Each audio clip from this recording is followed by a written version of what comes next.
মানে যাদের এমপি হওয়ার সম্ভাবনা কম তারাই পিআর পদ্ধতি নিয়ে বেশিই করে। পিআর পদ্ধতি একটা বাজে পদ্ধতি, এটার কোনো আমি মনে করি এটার ভিত্তি নেই।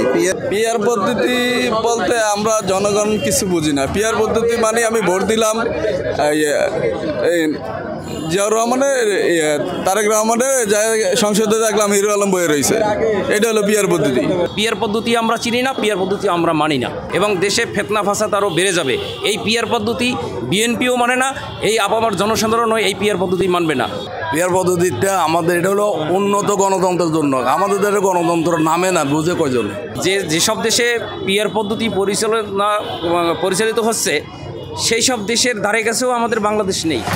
পিআর পদ্ধতি একটা বাজে পদ্ধতি, এটার কোনো আমি মনে করি এটার ভিত্তি নেই। পিআর পদ্ধতি একটা বাজে সিস্টেম।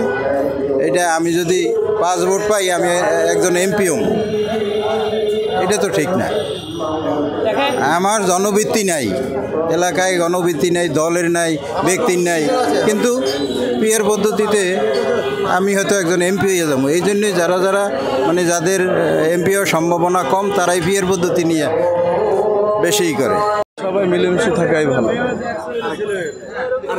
হ্যাঁ, মিলেমিশে থাকাটাই ভালো।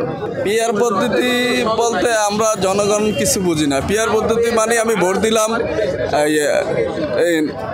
জিয়াউর রহমানের তারেক রহমানের সংসদে দেখলাম হিরো আলম বয়ে রয়েছে, এটা হলো পিআর পদ্ধতি।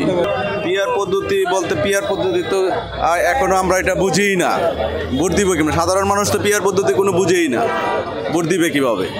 গণতান্ত্রিক দেশে আসলে সবাই চায় ভোটাধিকার ফিরে আসুক, কিন্তু পিআর পদ্ধতিটা চাচ্ছে এনসিপি চাচ্ছে, এনসিপির সংগঠন হিসেবে সহপাঠী হিসেবে যাচ্ছে জামাত।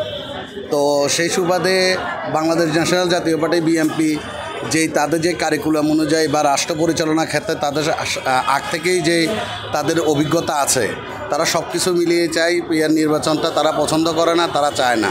এটার পিছনে বহির্বিশ্বের ষড়যন্ত্র থাকতে পারে, কিন্তু বাংলাদেশের মতো একটি উন্নত দেশের উন্নয়নশীল দেশে পিআর পদ্ধতির নির্বাচন এখানে বাংলাদেশের মানুষ এটা বুঝে না, এটা আসলে গ্রহণযোগ্য নয়। আর বাংলাদেশের সর্ববৃহৎ রাজনৈতিক দল বিএনপি এটা সমর্থন করে না, বাংলাদেশের জনগণও এটা সমর্থন করে না। আশা করি তারা তাদের ভুল বুঝতে পেরে পিআর পদ্ধতি থেকে সরে এসে বিএনপির চাহিদা মোতাবেক, বাংলাদেশের মানুষের চাহিদা মোতাবেক তারা সহজ সরল পথে এসে জনগণের কাছে ভোটের জন্য আবেদন জানাবে, এটাই আশা করি। পিআর ব্যাপারে যে কি, পিআর তো আমরা বাংলাদেশকে বুঝিও না। পিআর মানে বিভিন্ন দেনে বলা এনে স্লোগান দেয়, পিআর মানে রিটার্ন পাকিস্তান, রিটার্ন যাও। পিআর মানে পিছন দিয়া করো, রোড পিছনের বিভিন্ন কথাটা বলে। পিআর আসলে পিআর পদ্ধতি দেশে কীভাবে হয়? পিআর পদ্ধতি দেখেছে আমাদের হিন্দু আছে, বৌদ্ধ আছে, খ্রিস্টান আছে, উপজাতিরা আছে। তারা যদি বলে যে আমরা ঐক্য জোড়ে আমরা একটা ভোট করবো, একটা দল করে, তাহলে এই দেশের অবস্থাটা কোথায় যাবে? এর পরে এখন পিআর পদ্ধতিতে মনে করেন এই আমার দেশে যেটা চলে না, এটা চলে। এই যে নেপালে পিআর পদ্ধতিতে আনছে, নেপালে কোনো প্রতি 6 মাস 1 বছর পর সরকার বদলে যায়। একটা সরকার যদি দীর্ঘদিন না থাকে ক্ষমতায়, তাহলে তো দেশে উন্নয়ন হয় না। এই সরকার নেপালে কোনো উন্নতি নেই। নেপালে মনে করেন পিআর পদ্ধতিটা আমাদের দেশের জন্য প্রযোজ্য না। পিআর পদ্ধতিটা আমাদের এটা হলো উন্নত গণতন্ত্রের জন্য। আমাদের দেশে গণতন্ত্র নামে না, বুঝে কয়জন। অতএব পিআর পদ্ধতিতে এটা চলবে না। আগে যে পদ্ধতি ছিল আমাদের দেশে নির্বাচনের, সেই পদ্ধতিতে আরও কিছুদিন চলার দরকার। যখন মানুষ গণতন্ত্র বুঝবে তখন যে ফেয়ার পদ্ধতি দিবে। পিআর হলো এমন একটা পদ্ধতি, যে পদ্ধতি বিশ্বের অল্প কয়েকটা দেশে পরিচালিত আছে। বিশ্বের যেসব দেশে পিআর পদ্ধতি পরিচালিত হচ্ছে সেই সব দেশের ধারে কাছেও আমাদের বাংলাদেশ নেই। আমরা বাংলাদেশের মানুষ আমরা জানি কি যে অমুক লোক ভালো, তাকে আমি ভোট দেব, কিন্তু পিআর পদ্ধতিতে আপনি কাকে ভোট দিচ্ছেন আপনি তো জানতে পারছেন না। আপনার আসলে কে এমপি হচ্ছে তাই আপনি জানছেন না। ভোট শেষে আপনার নির্ধারণ হবে কে এখানে এমপি হবে। এখানে একটা লুটপাটের জায়গা তৈরি হবে।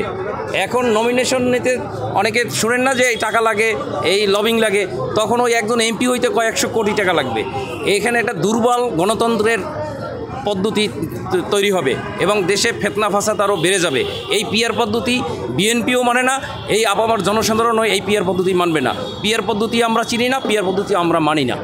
না, এটা তো একেবারে আমাদের যেই রাষ্ট্র কাঠামো, আমাদের যেই গণতান্ত্রিক দেশ, ওই গণতান্ত্রিক দেশ অনুযায়ী কিন্তু এই পিয়ার পদ্ধতিটা আসলে গ্রহণযোগ্য না। এটাকে জনগণ মানবে না। পিয়ার পদ্ধতি হলো মনে করেন সারা বাংলাদেশে মনে করেন দেখা গেছে আপনার গিয়া 5 কোটি ভোট আছে।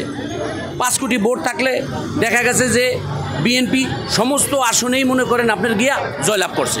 ধরেন আপনার গিয়া 40টা আসন, 40টা আসনের ভিতরে মনে করেন আপনার গিয়া 40টা আসনেই বিএনপি পাইছে। কিন্তু যদি দেখা গেছে 2 কোটি ভোট হয়, 2 কোটির ভিতরে মনে করেন আপনার গিয়া দেখা গেছে যে আপনার গিয়া হয়তো দেখা গেছে যে 10 লাখ ভোট আপনার গিয়া জামায়াত ইসলামী পাইলো বা অন্যান্য দল পাইলো।